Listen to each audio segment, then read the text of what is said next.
Breaking news చూస్తున్నారు. రెండు తెలుగు రాష్ట్రాల్లో భిన్న వాతావరణం కనిపిస్తుంది. అయితే ఈసారి మే నెలలో భారీగా ఎండలు ఉంటాయని కూడా వాతావరణ శాఖ అప్పట్లో హెచ్చరించింది. ఖచ్చితంగా ఈసారి వచ్చే ఎండలతో అసలు బయటికి రావాలన్న జనాలు భయపడే పరిస్థితి ఏర్పడుతుందని కూడా చెప్పారు. బట్ తీరా చూస్తే మే అంతటా కూడా చాలా సార్లు వర్షాలు కురిశాయి రెండు తెలుగు రాష్ట్రాల్లో. అయితే ఈసారి వచ్చిన నైరుతి ఋతుపవనాలు కాస్త ముందుగానే నైరుతి ఋతుపవనాలు తెలుగు రాష్ట్రాలను తాకాయి. దీంతో రెండు తెలుగు రాష్ట్రాల్లో అటు ఏపీ ఇటు తెలంగాణ వ్యాప్తంగా కూడా విస్తారంగా వర్షాలు కురిశాయి. అయితే ఎడతెరిపి లేకుండా రోజుల తరబడి భారీ వర్షాలు కురవడంతో ఇక ఎండాకాలం అయిపోయినట్టే అనుకున్నారు ప్రజలంతా. కానీ అప్పుడే పూర్తవ్వలేదు అన్నట్టుగా గత 4-5 రోజులుగా భానుడు తన ప్రతాపం చూపిస్తున్నాడు. 2 రోజులుగా తెలంగాణతో పాటు కోస్తాంధ్ర తీరంలో ఉన్న జిల్లాల్లో ఎండలు చాలా ఎక్కువగా కనిపిస్తున్నాయి. అయితే ఉక్కపోత కూడా పెరగడంతో ప్రజలు అల్లాడుతున్నారు. నైరుతి ఋతుపవనాలు ముందుగానే రావడంతో ఉష్ణోగ్రతలు పెరిగినట్లు కూడా వాతావరణ శాఖ అంచనా వేసింది. అయితే పశ్చిమ దిశ నుంచి వేడి పొడిగాలులు మొదలవ్వడంతో పాటు ఎండల తీవ్రత పెరిగిందని కూడా వాతావరణ శాఖ వెల్లడించింది. ఇకపోతే తెలంగాణలో ఇలాంటి వాతావరణ పరిస్థితులు మరో 5 రోజుల పాటు కొనసాగుతాయని హైదరాబాద్ వాతావరణ కేంద్రం వెల్లడించింది. రాష్ట్రంలో పశ్చిమ నైరుతి దిశల నుంచి కింది స్థాయి వరకు గాలులు వీస్తుండడంతో రాబోయే 5 రోజులు తేలికపాటి నుంచి మోస్తారు వర్షాలు అక్కడక్కడ కురుస్తాయని తెలిపింది.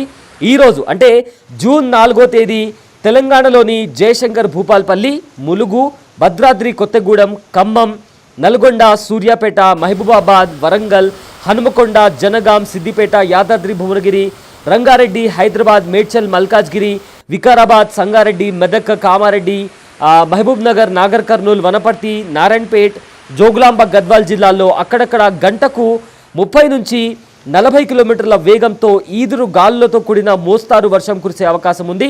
అయితే ఈ మేరకు రాగల 2 రోజుల్లో ఉష్ణోగ్రతలు స్వల్పంగా పెరుగుతాయని కూడా చెప్పింది. ఈరోజు గరిష్టంగా నల్గొండలో 38.5, కనిష్టంగా మహబూబ్ నగర్లో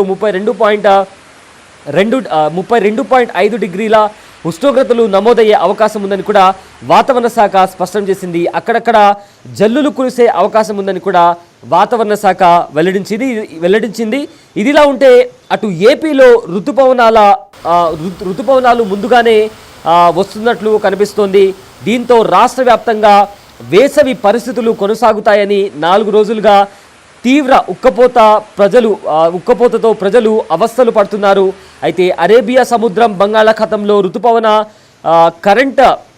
ఏవైతే కదలికలు ఉన్నాయో అవి బలహీనంగా ఉండడంతో అనేక ప్రాంతాల్లో తిరిగి వేసవి పరిస్థితులు ఏర్పడతాయంటూ కూడా వాతావరణ శాఖ వెల్లడించింది. ఈ ప్రభావంతో కొన్ని చోట్ల పగటి ఉష్ణోగ్రతలు సాధారణం కంటే 2 నుంచి 4 డిగ్రీలు ఎక్కువగా నమోదు అవుతాయన్నట్లు కూడా ఇప్పటికే వాతావరణ శాఖ చెప్తుంది. అయితే ఇదే అంశానికి సంబంధించిన పూర్తి డీటెయిల్స్ మా ప్రతినిధి అంజుమా అందిస్తారు. తెలంగాణ రాష్ట్ర వ్యాప్తంగా మళ్ళీ భిన్న వాతావరణ పరిస్థితులను చూస్తున్నాము. గత కొన్ని రోజుల క్రితం వరకు కూడా తెలంగాణ రాష్ట్ర వ్యాప్తంగా మోస్తారు నుంచి భారీ వర్షాలు కురిశాయి. నైరుతి ఋతుపవనాలు కూడా తెలంగాణ రాష్ట్ర వ్యాప్తంగా విస్తరించాయి. అయితే 1-2 రోజులుగా తెలంగాణ రాష్ట్ర వ్యాప్తంగా చూసుకుంటే పొడిబారిన వాతావరణం కనిపిస్తుంది. అక్కడక్కడ చిరుజల్లులు, తేలికపాటి వర్షం కూడా నమోదైంది.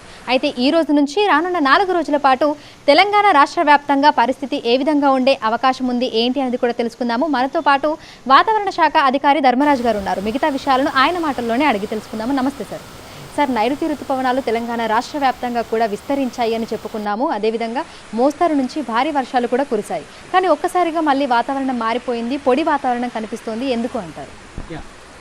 ఒక విధంగా చెప్పాలి అంటే నైరుతి ఋతుపవనాలు అనేవి ఈ సంవత్సరం ముందస్తుగా వచ్చి రాష్ట్రాన్ని ఒక 2 రోజుల కాల వ్యవధిలోనే మనకి మొత్తం రాష్ట్రం అంతటా కూడా వ్యాపించిన విధంగా మనం చూసాము. సో ఈ 2 రోజులు కూడా మనకి గత 4 రోజులుగా కూడా విస్తారంగా కూడా వర్షాలు అనేవి కూడా మనకి రావడం అనేది కూడా చూసాము. తర్వాత మనకి సుమారు ఇటు బంగాళాఖాతం నుంచి ఈ నైరుతి ఋతుపవనాలు అనేవి ఇటు ఈశాన్య రాష్ట్రాల వైపు ప్రస్తుతం ఇవి కదలికలు అనేవి ఇటు ఈశాన్య రాష్ట్రాల వైపు కదలికలు అనేవి కనిపిస్తున్నాయి.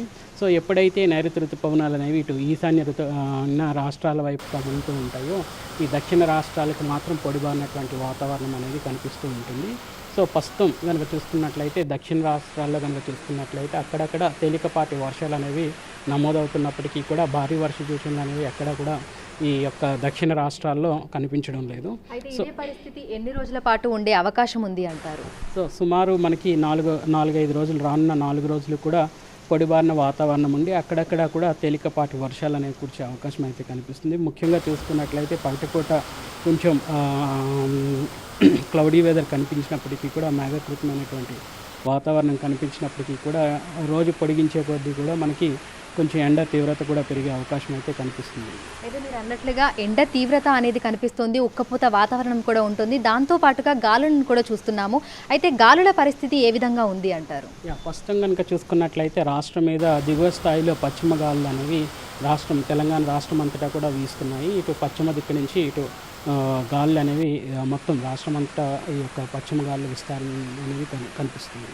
అయితే ప్రధానంగా చూసుకున్నట్లయితే ఈ సమయంలో వాతావరణం ఏ విధంగా ఉండాలి అంటారు? ప్రస్తుతం ఏ విధంగా ఉంది అంటారు? ఒక విధంగా చెప్పాలి అంటే మనకి సర్వసాధారణంగా చూసుకున్నట్లయితే జూన్ మొదటి వారంలో నైరుతి ఋతుపవనాలు అనేవి ఇటు దక్షిణం నుంచి ఉత్తరం వైపు కొనసాగే అవకాశం అయితే కనిపిస్తుంది. గత కొన్ని రోజులుగా చూసుకున్నట్లయితే అటు మే 24 నుంచి ఈ యొక్క నైరుతి ఋతుపవనాలు కేరళ తీరాన్ని తాకిన తర్వాత ఉన్నటువంటి అనుకూల పరిస్థితుల వల్ల ఇవి చాలా చురుగ్గా ఈ యొక్క నైరుతి ఋతుపవనాలు అనేవి ఇటు 2 తెలుగు రాష్ట్రాలని కూడా ఒక్క రోజులోనే కవర్ చేయడం కూడా చూసాం, విస్తరించడం. తర్వాత గ్రాడ్యువల్గా ఇటు ఉత్తర ఆదిలాబాద్ జిల్లాల వరకు కూడా వ్యాపించడం. తర్వాత కొన్ని రోజులు మనకి తేలికపాటి నుంచి మోస్తారు వర్షాలు వచ్చినప్పటికీ కూడా ప్రస్తుతం కనుక చూసుకున్నట్లయితే కొంచెం పొడిబారినటువంటి వాతావరణ పరిస్థితులు అనేవి కనిపిస్తుంది. అయితే గరిష్ట ఉష్ణోగ్రతలు ఎంతవరకు నమోదయ్యే అవకాశం ఉంది అంటారు? ప్రస్తుతం ఏ విధంగా ఉంది? ప్రస్తుతం కనుక చూసుకున్నట్లయితే నమోదవుతున్నటువంటి గణాంకాల ప్రకారం కనుక చూసుకున్నట్లయితే సగటు కంటే కూడా తక్కువగానే ఈ యొక్క గరిష్ట ఉష్ణోగ్రతలు అనేవి నమోదవుతున్నాయి.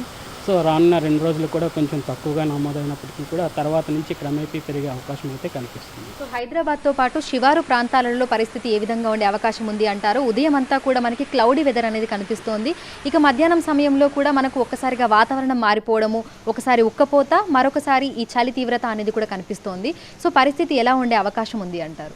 ముఖ్యంగా రానున్న 2 రోజులు కూడా కొంచెం పగటిపూట ఉష్ణ తీవ్రతలు స్వల్పంగా తగ్గినప్పటికీ కూడా ఇటు చూసుకున్నట్లయితే మనకి మేఘకృతమైనటువంటి వాతావరణం అనేది పగటిపూట మనకి కనిపిస్తూ ఉంటుంది.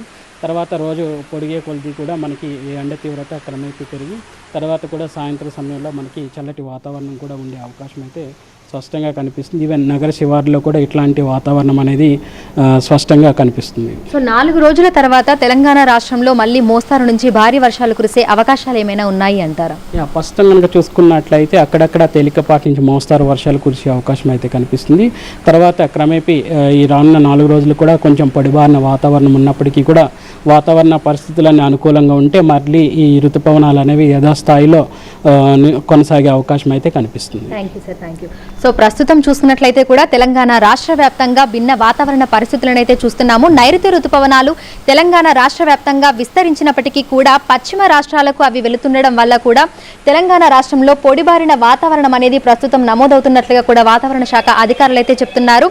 ఇక మోస్తారు నుంచి భారీ వర్షాలు అనేవి 4-5 రోజుల తర్వాత తెలంగాణ రాష్ట్ర వ్యాప్తంగా ఉండే అవకాశం ఉన్నట్లుగా ఈ 2-3 రోజులు మాత్రం తేలికపాటి నుంచి చిరుజల్లులు, అదేవిధంగా గరిష్ట ఉష్ణోగ్రతలు కూడా నమోదయ్యే అవకాశం ఉన్నట్లుగా కూడా తెలుపుతున్నారు. వీడియో జర్నలిస్ట్ గౌరవ్తో అంచుమ బిగ్ టీవీ, హైదరాబాద్.